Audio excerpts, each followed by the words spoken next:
Okey, ini Sazali Sulaiman. Si Sazali Sulaiman ni famous di seluruh dunia. Kau tengoklah media berita antarabangsa yang cover cerita pasal si Sazali ni. Pakistan, Hindustan, Hong Kong, Thailand, Singapore, London. Kenapa mamak ni famous betul? This is Sazali Sulaiman, 28 tahun, orang Ipoh Perak. Tak ada hujan, tak ada ribut. Pada 8 Januari 2025, si Sazali ini update dekat Facebook menawarkan servis untuk membantu lelaki menunjukkan keberanian dan melindungi awek mereka dalam situasi yang direka, di mana si Sazali Sulaiman akan ambil tempahan untuk berlakon jadi penjahat di depan awek korang. Set tarikh, set tempat, si Sazali Sulaiman akan datang. Dia datang berlakon buat kacau dan kau boleh jadi macam rajin ikan. Kau sound dia, bagi dia 10 biji, dush dush dush dush dush. Lepas si Sazali pura-pura KO, awek engkau tengok engkau dengan mata berkilat-kilau.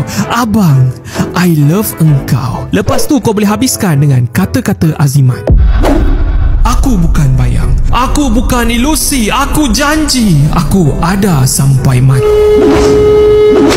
Nampak power depan awek engkau, bertambah jatuh cinta lah awek engkau. Tapi adakah servis ni benar-benar berjaya? Atau sekadar ilusi? Satu fantasi? Atau mungkin tak pernah terjadi? Entahlah, aku pun tak tahu.